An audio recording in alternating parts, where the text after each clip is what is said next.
ಕಾಂಗ್ರೆಸ್ನವರು ನನಗೆ ಗೊಡ್ಡ ಎಮ್ಮೆ ಎಂದು ಹೇಳುತ್ತಿದ್ದಾರೆ. ಗೊಡ್ಡ ಎಮ್ಮೆ ನಾನಲ್ಲ. ಕಾಂಗ್ರೆಸ್ ಮುಖಂಡರು ಗೊಡ್ಡ ಎಮ್ಮೆ ಎಂದು ವಿಜಯಪುರ ಮೀಸಲು ಕ್ಷೇತ್ರದ ಅಭ್ಯರ್ಥಿ ರಮೇಶ್ ಜಿಗಜಿಣಗಿ ಕಿಡಿಕಾರಿದರು.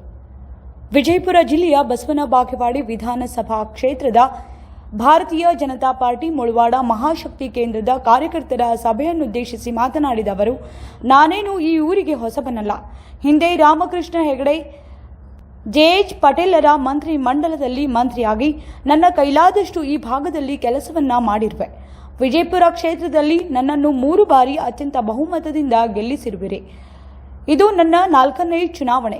ನನ್ನ ಜೀವನದಲ್ಲಿ ಒಟ್ಟು 12 ಚುನಾವಣೆಗಳನ್ನು ಮಾಡಿರುವೆ. ನಾನು ಅದನ್ನು ಮಾಡಿದೆ, ಇದನ್ನು ಮಾಡಿರುವೆ ಎಂದು ಎಲ್ಲಿಯೂ ಹೇಳಿಲ್ಲ. ನಾನು ಯಾರ ಕಣ್ಣಾಗ ಇರಬಾರ್ದು, ಜನರ ಮನಸ್ಸಿನಲ್ಲಿ ಇರಬೇಕು ಎನ್ನುವವನು. ನಾನು ಯಾವ ಸಮಾಜಕ್ಕೂ ಅನ್ಯಾಯ ಮಾಡಿಲ್ಲ.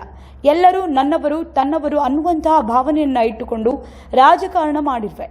ಈ ಜಿಲ್ಲೆಯ ಅಭಿವೃದ್ಧಿಗೆ ಪ್ರಧಾನಿ ನರೇಂದ್ರ ಮೋದಿಯವರು 1 ಲಕ್ಷ ಕೋಟಿ ಅನುದಾನವನ್ನು ಕೊಟ್ಟಿದ್ದಾರೆ. ಕಾಂಗ್ರೆಸ್ನವರು ನನಗೆ ಗೊಡ್ಡ ಎಮ್ಮೆ ಎಂದು ಹೇಳುತ್ತಿದ್ದಾರೆ. ನಾನು ಜಿಲ್ಲೆಯ ಅಭಿವೃದ್ಧಿಗೆ 1 ಲಕ್ಷ ಕೋಟಿ ಅನುದಾನ ತಂದಿರುವೆ. ಗೊಡ್ಡ ಎಮ್ಮೆ ನಾನಲ್ಲ. ಕಾಂಗ್ರೆಸ್ ಮುಖಂಡರು ಗೊಡ್ಡ ಎಮ್ಮೆ. ರಾಜ್ಯದಲ್ಲಿ ಕಾಂಗ್ರೆಸ್ ಸೋಲುತ್ತದೆ ಎನ್ನುವ ಭಯದಿಂದ ಕಾಂಗ್ರೆಸ್ನವರು ಈ ರೀತಿ ಮಾತನಾಡುತ್ತಿದ್ದಾರೆ. ಜಿಲ್ಲೆಯಲ್ಲಿ ಸಾಕಷ್ಟು ಅಭಿವೃದ್ಧಿ ಕೆಲಸಗಳು ಆಗಿವೆ. ಹಿಂದಿನ ಲೋಕಸಭಾ ಚುನಾವಣೆಯಲ್ಲಿ ಗೆಲುವು ಸಾಧಿಸಿದಷ್ಟು ಕಾಂಗ್ರೆಸ್ ಈ ಬಾರಿ ಗೆಲ್ಲಲ್ಲ. ಮುಂದಿನ ದಿನಮಾನದಲ್ಲಿ ದೇಶದಲ್ಲಿ ಕಾಂಗ್ರೆಸ್ ಉಳಿಯುವುದಿಲ್ಲ. ಬಿಜೆಪಿ, ಜೆಡಿಎಸ್ ಎರಡೂ ಪಕ್ಷ ಒಂದೇ ಅನ್ನುವಂತಹ ಭಾವನೆ ಕಾರ್ಯಕರ್ತರಲ್ಲಿ ಬರಬೇಕು. ಇದು ನನ್ನ ಕೊನೆಯ ಚುನಾವಣೆ.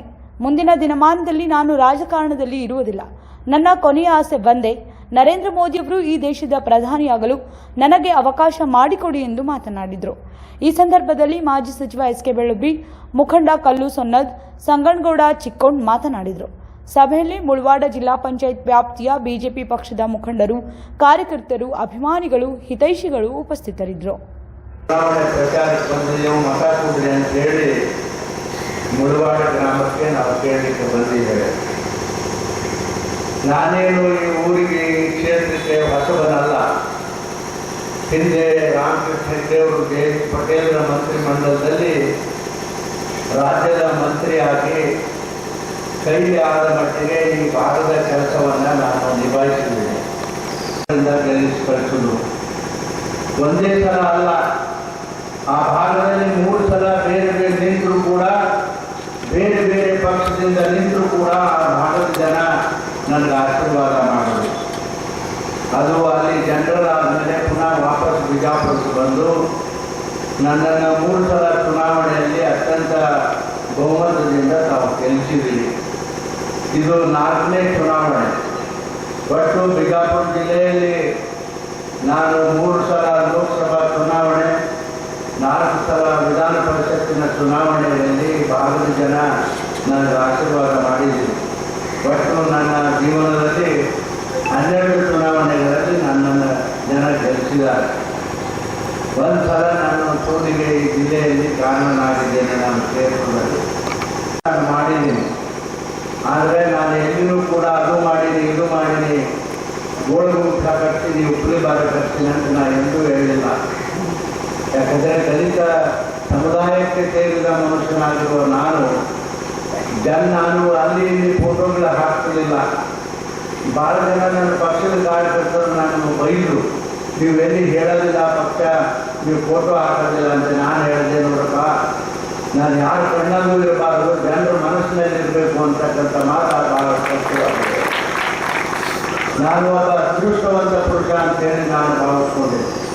ಅದಕ್ಕೆ ಕಾರಣ ಏನು ಅಂದರೆ, ನೀವು ಸಲ 12 ಸಲ ಚುನಾವಣೆಯಲ್ಲಿ ಗೆಲ್ತಿದ್ದೀವಿ. ಯಾವಾಗಲೂ ನೀವೇ ಯೋಚನೆ ಮಾಡಿ, ಒಬ್ಬ ದಲಿತ ಮನುಷ್ಯ ಸಮಾಜದಲ್ಲಿರ್ತಕ್ಕಂಥ ಇಂಥ ದೊಡ್ಡ ಸಮಾಜದ ಸಂಘರ್ಷವನ್ನು, ಸಮಾಜದಲ್ಲಿರ್ತಕ್ಕಂಥ ಸಂಘರ್ಷ ಇದ್ದರೂ ಕೂಡ ಎಲ್ಲ ಸಮಾಜಗಳನ್ನು ನಾನು ಒಟ್ಟಿಗೆ ಒಬ್ಬ ದಲಿತ ಮನುಷ್ಯನಾಗಿ ರಾಜಕಾರಣದಲ್ಲಿ ನಾನು ಇಲ್ಲಿವರೆಗೂ ಕರ್ಕೊಂಡು ಬಂದಿದ್ದೀನಿ. ಯಾವ ಸಮಾಜಕ್ಕೂ ಅನ್ಯಾಯ ಮಾಡಿಲ್ಲ. ಯಾವ ಮಕ್ಕಳಿಗೂ, ಸಣ್ಣ ಮಕ್ಕಳಿಗೂ ಕೂಡ ನಾನು ಅನ್ಯಾಯ ಮಾಡಿಲ್ಲ. ಯಾರಿಗೂ ಕೂಡ ಅವರೆಲ್ಲರೂ ನನ್ನವರು ಅಂತಕ್ಕಂಥ ಭಾವನಾ ಮನಸ್ಸಿನಲ್ಲಿ ಇಟ್ಕೊಂಡು ನಾನು ರಾಜಕಾರಣ ಮಾಡೀನಿ ಅನ್ನೋ ಕಾರಣಕ್ಕೆ 45 ವರ್ಷಗಳ ಕಾಲ ರಾಜಕಾರಣದಲ್ಲಿ ಬದುಕಿಸ್ತಂಥ ಕೆಲಸ ಅದು ಯಾರು ಮಾಡ್ಯಾರ ಅಂದರೆ ಈ ಭಾಗದ ಜನ ಮಾಡ್ಯಾರ ಅಂತೇಳಿ ಅತ್ಯಂತ ಸಂತೋಷದಿಂದ ಈ ಮಾತನ್ನು ಹೇಳ್ತೀನಿ. ನಡೆಸಿ ಎಷ್ಟು ಅಭಿವೃದ್ಧಿ ಮಾಡಿದ್ರು ನೀವೇನು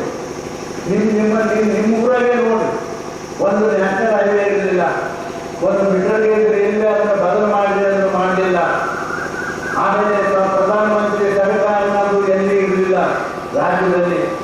ಇವತ್ತು ನೋಡ್ರಿ, ಸುಮಾರು ಈ ಜಿಲ್ಲೆಗೆ ನರೇಂದ್ರ ಮೋದಿ ಅವರ ಪಡೆಗೆ ಎಷ್ಟಪ್ಪ ಅಂತಂದ್ರೆ ಸುಮಾರು 1 ಲಕ್ಷ ಕೋಟಿ ರೂಪಾಯಿ ಹಣವನ್ನು ಬಿಜಾಪುರ ಜಿಲ್ಲೆಯ ಅಭಿವೃದ್ಧಿಗೋಸ್ಕರ ಹಣವನ್ನು ಕೊಟ್ಟಿದ್ದಾರೆ. ಇದು ಸಾಮಾನ್ಯ ಮಾತಾಡಿದ್ರೆ ನಾನು ಮಾಡ್ತೀನಿ.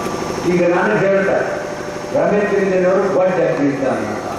ಹೌದಪ್ಪ, ನೀವು ಹಿಂದ ಎಮ್ಮೆ ಇದ್ದೀರಿ, ನೀವೆಷ್ಟು ಕಾಂಗ್ರೆಸ್ ಸರ್ಕಾರದಿಂದ ಹಣ ತಂದಿರಿ ಅನ್ನೋದು ನೀವು ಹೇಳಬೇಕು. ಇದು 4 ಲಕ್ಷ ಕೋಟಿ ರೂಪಾಯಿ ಹಣ ಕೇಂದ್ರ ಸರ್ಕಾರ ತಂದ ದೊಡ್ಡ ಎಮ್ಮೆ ಆಗೋದ್ರಿಂದ ನೀವೇ ಹೇಳಬೇಕು.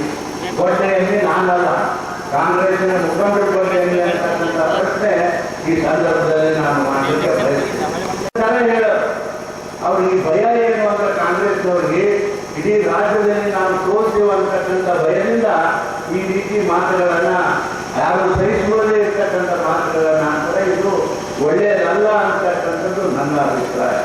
ನೀವೇ ನೋಡಿ, ಸಾಕಷ್ಟು ಅಭಿವೃದ್ಧಿ ಕೆಲಸ ಜಿಲ್ಲೆಯಲ್ಲಿ ಆಗ್ಯಾವ. ಯಾವತ್ತೂ ಕೂಡ ಆ ಅಭಿವೃದ್ಧಿಯ ಕೆಲಸಗಳಲ್ಲಿ ನಾನಂತೂ ಹಿಂದಿದ್ದಿಲ್ಲ. ಆದರೆ ಹೇಳ್ಬೋದ್ರ ಮಾತ್ರ ನಾನು ಹಿಂದಿದ್ದೀನಿ. ಯಾವತ್ತೂ ಇದು ನಾ ಮಾಡಿದ್ದೀನಿ ಅಂತ ಯಾವತ್ತೂ ಕೂಡ ನಾನು ಹೇಳಿಲ್ಲ. ಇವತ್ತು ನಿಮ್ಮ ರೋಡ್ ನೋಡಿದ್ರೆ ಎಷ್ಟು ಇಡೀ ಜಿಲ್ಲೆಯಲ್ಲಿ ಒಳ್ಳೆ ರೋಡ್ಗಳಾಗ ಸಾಕಷ್ಟು ಕೋಟಿಗಟ್ಟಲೆ ಹಣ ಖರ್ಚು ಮಾಡಿ ಈ ಅಭಿವೃದ್ಧಿಯ ಕೆಲಸಗಳನ್ನು ಮಾಡ್ಯಾರ. ಬೇರೆ ಬಿಜಾಪುರದಲ್ಲಿ ಈ ಸೊಲ್ಲಾಪುರ ಚಿತ್ರದುರ್ಗ ಒಂದೇ ಒಂದು ನ್ಯಾಷನಲ್ ಹೈವೇ 13 ಇತ್ತು. ಇವತ್ತು ಬಿಜಾಪುರಕ್ಕೆ 7 ನ್ಯಾಷನಲ್ ಹೈವೇ ನಮ್ಮ ಸರ್ಕಾರ ಕೊಡ್ತಕ್ಕಂಥ ಪ್ರಯಾಸ ಮಾಡದ. ನೀವೇ ನೋಡಿ, ಜಗನ್ನಾಥದ ಪರಿಸ್ಥಿತಿ ಅತ್ಯಂತ ಉತ್ತಮವಾದ ಪರಿಸ್ಥಿತಿಯಾದ. ಪಾಕಿಸ್ತಾನದಾಗ ಹೇಳ್ತಾರೆ ಒಬ್ಬ ದೇಶದ ಪ್ರಧಾನಮಂತ್ರಿ ಇರಬೇಕಾದ್ರೆ ನರೇಂದ್ರ ಮೋದಿ ಅವರಂಥವ್ರು ಇರಬೇಕು ಅಂತಕ್ಕಂಥದ್ದು. ನೀವೇ ಅಂಥ ಒಂದು ನಾಯಕನನ್ನು ನಾವು ಬಿಟ್ಟು ಇವತ್ತು ನೋಡ್ರಿ ಪಪ್ಪು ಅಂತ ಹೇಳ್ತಾರೆ. ಕಾಂಗ್ರೆಸ್ ಇರ್ತಕ್ಕಂಥ ಮನುಷ್ಯ ಪಪ್ಪು, ಅವ ನಾಯಕ ಈ ದೇಶದ ಪರಿಸ್ಥಿತಿ ಏನಾಗ್ತದೆ ನೀವೇ ಯೋಚನೆ ಮಾಡಿ. ಆದರೆ ನನ್ನ ಅಭಿಪ್ರಾಯ ಪ್ರಕಾರ ನಾನು ಒಬ್ಬ ಲೋಕಸಭಾ ಸದಸ್ಯರಾಗಿ ಸುಮಾರು ಕಾಂಗ್ರೆಸ್ಸಿನ ಹಿಂದೆ ಏನು ಬಂದವ, ಕಾಂಗ್ರೆಸ್ಸಿನ ಎಂಪಿಗಳು ಈ ಥರ ಅಷ್ಟು ಕೂಡ ಬರೋದಿಲ್ಲ ಅಂತಕ್ಕಂಥದ್ದು ನಾನು ಬಹಳ ಸ್ಪಷ್ಟವಾಗಿ ಈ ಸಂದರ್ಭದಲ್ಲಿ ನಾನು ಹೇಳಲಿಕ್ಕೆ ಬಯಸ್ತೇನೆ.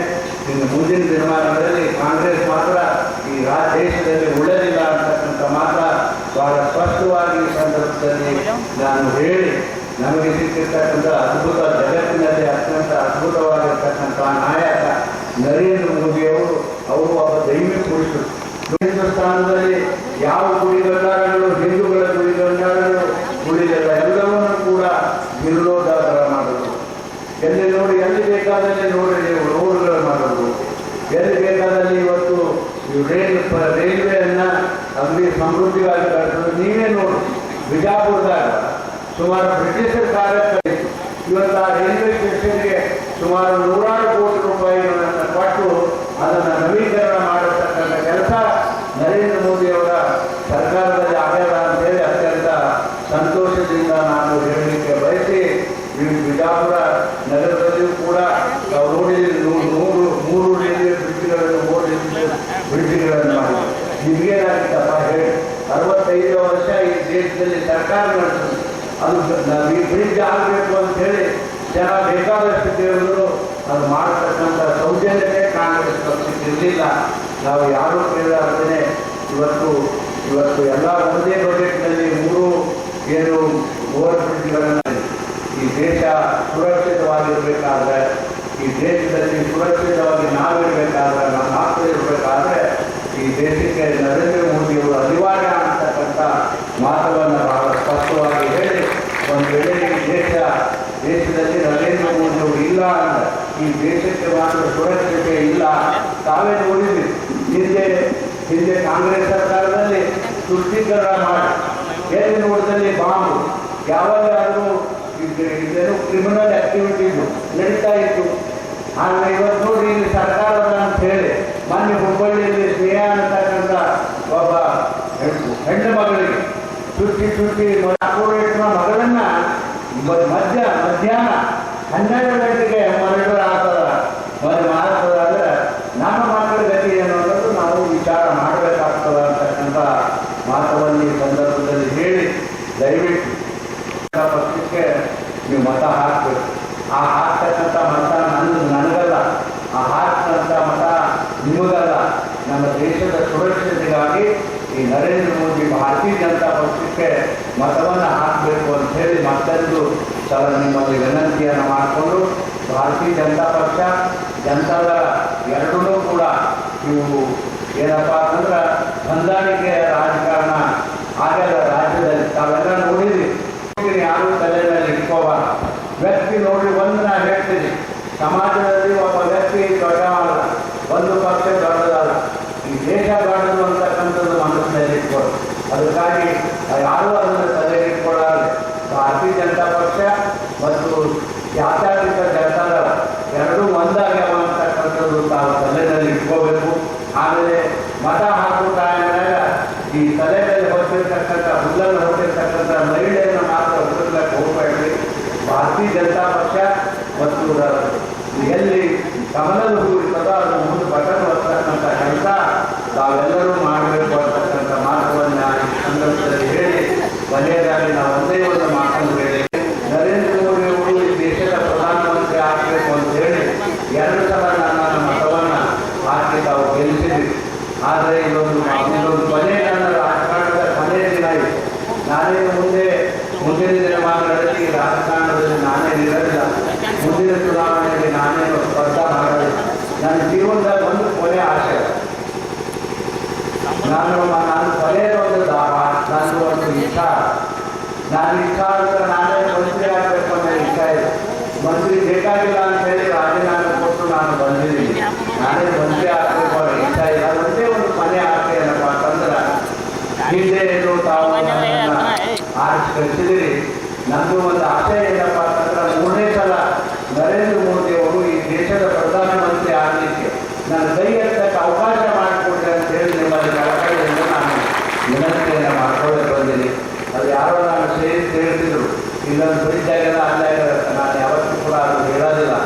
ಮಾಡೋದಂತೂ ನಿಜ. ನಾನೇ ಈ ನೋಡ್ರಿ, ನಿಮ್ಮ ರೈಲ್ವೆಗೆ ಸುಮಾರು 24 ಅಂಡರ್ ಬ್ರಿಡ್ಜು ಮತ್ತು ಓವರ್ ಬ್ರಿಡ್ಜ್ಗಳನ್ನು ಮಾಡಿರ್ತಕ್ಕಂಥ ಕೆಲಸ ನನ್ನ ಸರ್ಕಾರದಲ್ಲಿ ನಾನು ಮಾಡಿದ್ದೀನಿ. ಅದರ ಅವಕಾಶಗಳ ಬಗ್ಗೆ ನಾನು ಯಾವತ್ತೂ ಹೇಳಿ ನೀವು ಮಾತಾಡ್ಕೊಡಿ ಅಂತ ನಾನೇನು ಕೇಳೋದು. ಆದರೆ ನಮ್ಮ ದೇಶದ ಸುರಕ್ಷತೆ, ನಮ್ಮ ಸುರಕ್ಷತೆ, ನಮ್ಮ ಮಕ್ಕಳ ಸುರಕ್ಷತೆ ಸಲುವಾಗಿ ಮತ್ತೊಂದು ಸಲ ನಾವು ನೀವೆಲ್ಲರೂ ಸೇರಿ ನರೇಂದ್ರ ಮೋದಿ ಅವ್ರನ್ನ ದೇಶದ ಪ್ರಧಾನಿ ಮಾಡೋಣ ಅಂತೇಳಿ ಅತ್ಯಂತ ಕಳಕಳಿಯಿಂದ ಕೇಳಿಕೊಂಡು ನಿಮ್ಮೆಲ್ಲರಿಗೆ ವಂದಿಸಿ ನಾನು ಗ್ರಾಮ ಪಂಚಾಯತ್ ಹಣವನ್ನು ಕಳಿಸ್ಕೊಂಡು ಕೇಳಿದೆ. ಜಲಜೀವನ ಮಿಷನ್ನಲ್ಲಿ 3 ಗ್ರಾಮಕ್ಕೆ 2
ಹೇಳ್ತಾರೆ, ನಾವೆಲ್ಲ ಕಂಬಳಿ ಜಾಡಿಸ್ಬಿಟ್ಟಿವ್ರಿ ಅಂತ.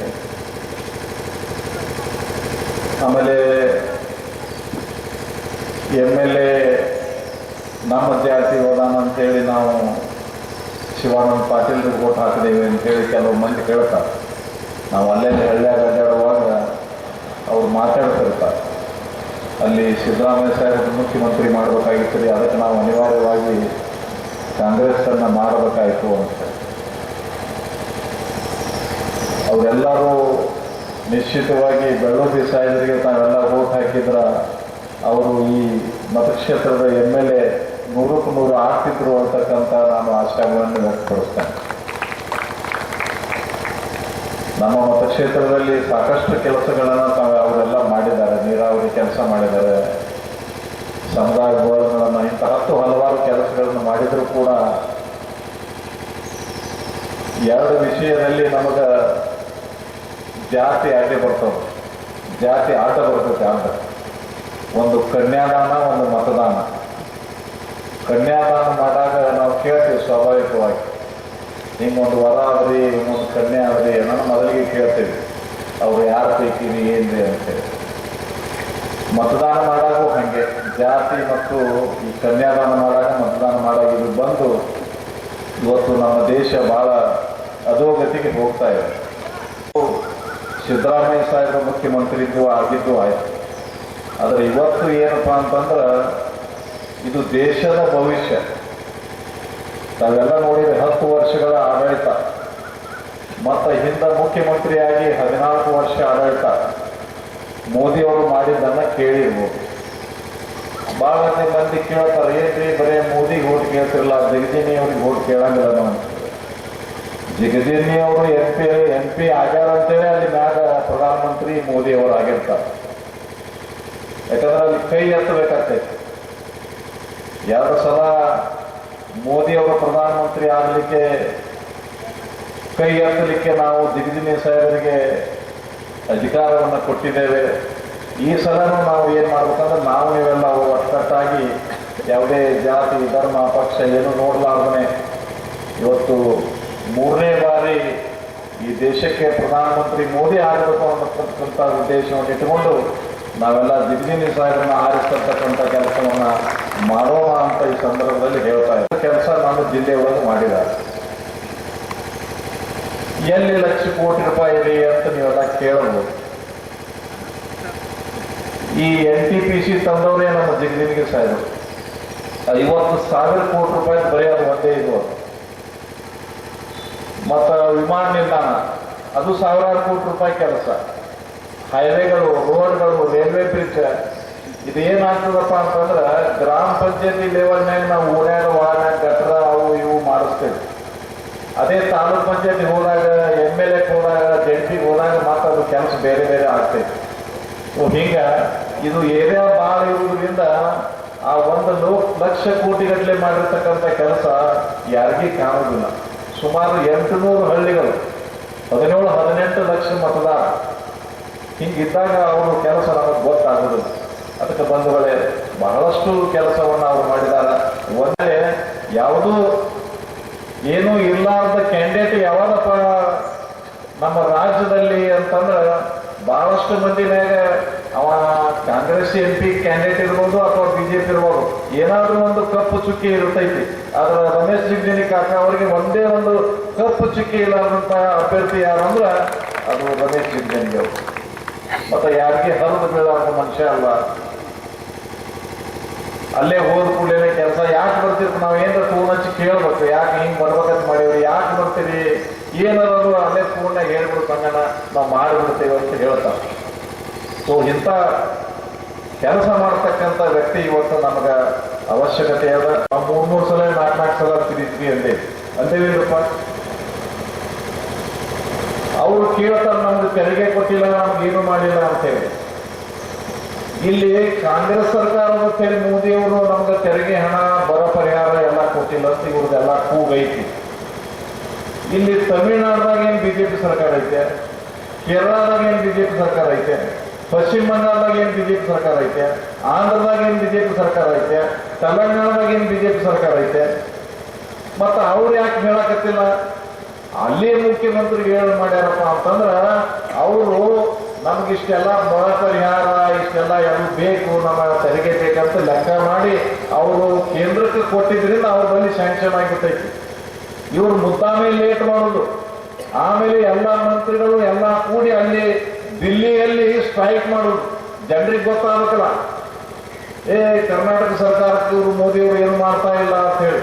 ಅಂದ್ರೆ ಅದನ್ನು ಇಡೀ ಜಗತ್ತಿನಲ್ಲೆಲ್ಲ ಇಡೀ ದೇಶಕ್ಕೆ ಅದನ್ನು ತಿಳಿಸ್ಕೊಡ್ತಕ್ಕಂಥ ಇಂಥ ಒಂದು ಹುಚ್ಚ ಆಟವನ್ನ ಮಾಡುವುದು. ಇಲ್ಲಿ ಮಾಡಿದ್ರೆ ಮನೆ ಗಾಂಧಿ ಸರ್ಕಾರ ರಮೇಶ್ ಜಿಗಜಿಣಗಿ ಸಾಹೇಬರು ಯಾವ ಊರಿಗೆ ಬಂದಿಲ್ಲ ಅಂತಕ್ಕಂಥ ಮಾತನ್ನ ಹಲವಾರು ಜನ ಚರ್ಚೆ ಮಾಡ್ತಾರೆ. ಆಗ ಒಂದು ವಿಷಯ, ರಮೇಶ್ ಜಿಗಜಿಣಗಿ ಸಾಹೇಬರು ಯಾವ ಹಳ್ಳಿ ಬರ್ಲಾರ್ದ ಮನೆ ಬರೀ ಕುಡಿಯಾಕ ನೀರು ಹೆಂಗೆ ಕೊಟ್ಟರು, ಮನೆಯಾಗ ನೀರು ಕುಡಿಯಾಕ ಜಲದೇನು ಮಷಿನ್ ನೀಡಿ ಕುಡಿಯಾಕ ನೀರು ಕೊಟ್ಟಿರ್ತಕ್ಕಂಥ ಋಣಗಳು ಯಾರಾದ್ರಿಂದ ಅದು ರಮೇಶ್ ಜಿಗಜಿಣಗಿ ಸಾಹೇಬರು, ನರೇಂದ್ರ ಮೋದಿ ಸಾಹೇಬರು. ದೇಶ ದಿಲ್ಲಿಯಲ್ಲಿ ಇರ್ತಕ್ಕಂಥವ್ರು ದಿಲ್ಲಿಯಲ್ಲಿ ಆಡಳಿತ ಮಾಡಿ ಹಳ್ಳಿ ಹಳ್ಳಿಗೆ ನೀರು ಕುಡಿಯಾಕತ್ತಾರೆ. ಕುಡಿಯಾಕ ಪ್ರತಿಯೊಂದು ಹಳ್ಳಿಗೆ, ಹಿಂದಿನ ಕಾಲದಲ್ಲಿ ನಾವು ಒಂದು ಓಣ್ಯಾಗ ಒಂದು ನೀರು ಎಲ್ಲ ನಲವತ್ತೊಂಬತ್ತು ಪರಿಸ್ಥಿತಿ ಇತ್ತು. ಇವತ್ತು ಪ್ರತಿಯೊಂದು ಮನೆಗೆ ನೀರು ಹಾಕಬಹುದು. ಅದಕ್ಕೆ ಕಾರಣಗಳು ಯಾರಾದ್ರಿಂದ ಅದು ರಮೇಶ್ ಜಿಗಜಿಣಗಿ ಸಾಹೇಬರು ಬೆಳೆಸ್ತಾ ಇವರು.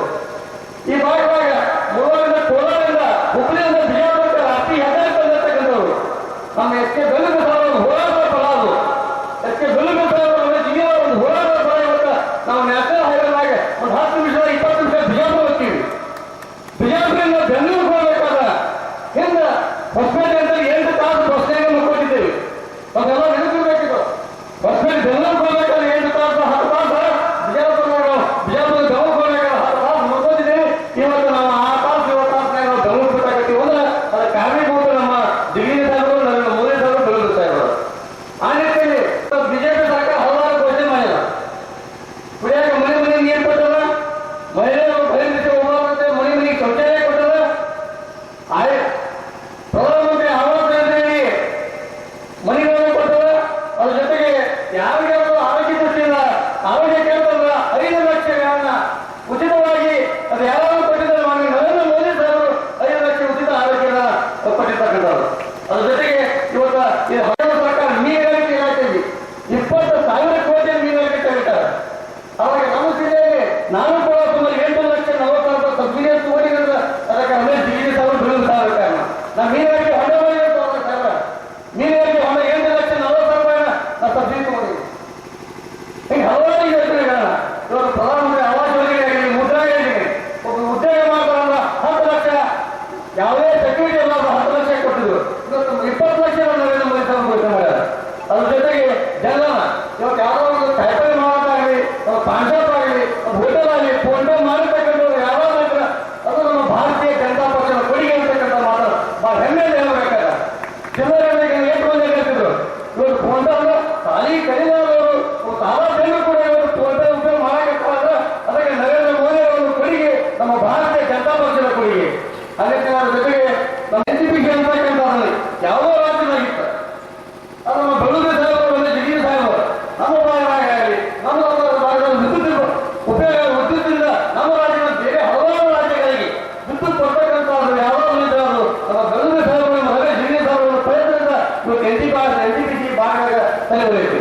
ನಮ್ಮ NTPCಯಿಂದ ಬೇರೆ ಬೇರೆ ಕಡೆ ನಾವು ಕರೆಂಟ್ ಕೊಡೋದು. ಅದರ ಜೊತೆಗೆ NTPC ಸುತ್ತಮುತ್ತ ಇರ್ತಕ್ಕಂಥ ಹಳ್ಳಿಗಳಲ್ಲಿ ಕೋಟಿಗಟ್ಟಲೆ ಆ ಗ್ರಾಮ ಪಂಚಾಯತ್ ವ್ಯಾಪ್ತಿಯಲ್ಲಿ ಕೋಟಿಗಟ್ಟಲೆ ಅನುದಾನ ಇವತ್ತು ಕೂಡಿಗೆ ಆಗಲಿ, ಬಸಂಗಿ ಆಗಲಿ, ಊಟಿಗೆ ಆಗಲಿ, ಮಧುತಿ ಆಗಲಿ ಅದೆಲ್ಲ ನೋಡಿದ್ರು ಗಾಬಟ್ಟಿ ಎಷ್ಟೋ ಕೋಟಿಗಟ್ಟಲೆ NTPC ಅನುದಾನ ಬರ್ತದೆ. ಅಲ್ಲಿ ಹಲವಾರು ಅಭಿವೃದ್ಧಿ ಭಾಗ ಇದು ಮುಂದಾದಲ್ಲಿ ಇರ್ತಕ್ಕಂಥ ಯಾರಾದ್ರೂ ಬೆಳೂರು ಸಾಹೇಬರು, ರಮೇಶ್ ಜಿಗಜಿಣಗಿ ಸಾಹೇಬರು ಆ ನಿಟ್ಟಿನಲ್ಲಿ ತಾವೆಲ್ಲ ಕಾರ್ಯಕ್ರಮ ಹೇಗೆ ಏನೈತಿ ಅಂತಕ್ಕಂಥದ್ದನ್ನ ನಾವೆಲ್ಲ 500 ವರ್ಷಗಳ ಒಂದು ಇತಿಹಾಸ ಅವೆಲ್ಲ ಮಾತಾಡಿದ್ದೀವಿ. ಈ ಭಾಗದಲ್ಲಿ ಹಲವಾರು ಜನ ಅಯೋಧ್ಯಕ್ಕೆ ಹೋಗುವಾಗ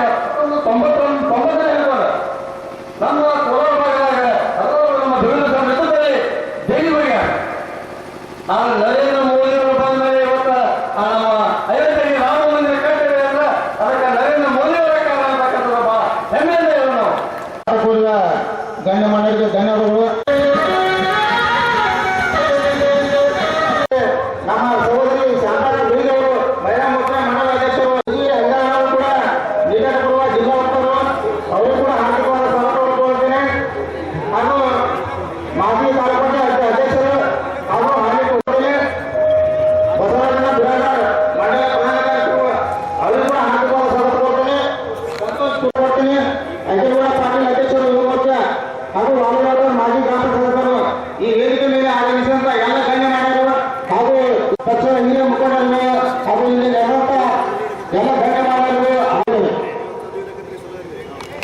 ನರೇಂದ್ರ ಮೋದಿ ಅವರ ಅವಶ್ಯಕತೆ ಈ ದೇಶಕ್ಕೆ ಏನದ ಅನ್ನುವಂಥದನ್ನ ಪ್ರತಿ ಮತದಾರರಿಗೆ ತಿಳಿಸುವಂತಹ ಜವಾಬ್ದಾರಿ ಇವತ್ತಿನ ದಿವಸ ನಮ್ಮ ಎನ್ಡಿಎ ಸರ್ಕಾರಕ್ಕಿಂತ ಮುಂಚೆ ಯುಪಿಎ ಸರ್ಕಾರ ಪ್ರಕಾರ ದೇಶದ ಪರಿಸ್ಥಿತಿ ಏನಿತ್ತು, ದೇಶ ಯಾವ ಸ್ಥಿತಿ ಹೋಗಿತ್ತು, ಜಗತ್ತಿನೊಳಗೆ ಭಾರತದ ಮಾನ ಹರಾಜಾಗುವಂತ ಪರಿಸ್ಥಿತಿ ಹೋಗಿದ್ದಾಗ ನರೇಂದ್ರ ಮೋದಿ ಅವರ ನೇತೃತ್ವದ ಸರ್ಕಾರವು ಕಾಣ್ತಾ ಇದ್ದೀವಿ.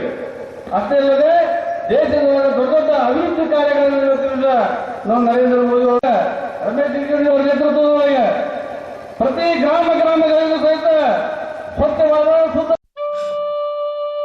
ಜ್ಯುವೆಲ್ರಿ ಶಾಪಿಂಗ್ ತುಂಬಾ ಕಾಂಪ್ಲಿಕೇಟೆಡ್. ಚಿನ್ನದ ಬೆಲೆ, ಮೇಕಿಂಗ್ ಚಾರ್ಜಸ್, ಬಾರ್ಗೇನಿಂಗ್, ಡಿಸ್ಕೌಂಟ್ ಎಲ್ಲ ಗೊತ್ತಿರ್ಬೇಕು ಮಾರ್ರೆ. ಯಾಕೆ ಮಲಬಾರ್ ಫೇರ್ ಪ್ರೈಸ್ ಪ್ರಾಮಿಸ್ ಇದೆಯಲ್ಲ, ಎಂತ ಅದು? Fair making charges. ಏನ್ ತಗೊಂಡ್ರು ಸರಿಯಾದ ಬಿಲ್ ಕೊಡ್ತಾರೆ. ಇಂಡಿಯಾದ ಬೆಸ್ಟ್ ಗೋಲ್ಡ್ ರೇಟ್ ನಿಮ್ಮ ಸಿಟಿಯಲ್ಲಿ. ಬಾರ್ಗೇನಿಂಗ್ ಮಾಡ್ಬೇಕಂತಿಲ್ರಿ, ಪರಿಚಯ ಬೇಕಂತ ಇಲ್ರಿ. ಸುಮ್ನೆ ಮಜೂರಿ ಮೇಲೆ ಡಿಸ್ಕೌಂಟ್ ಕೊಡಂಗಿಲ್ಲ. ಎಲ್ಲಿ ಬೇಕಾದ್ರೂ ಕಂಪೇರ್ ಮಾಡಿ. Exactly. Malabar Fair Price Promise. Fair making charges for everyone, every day and everywhere.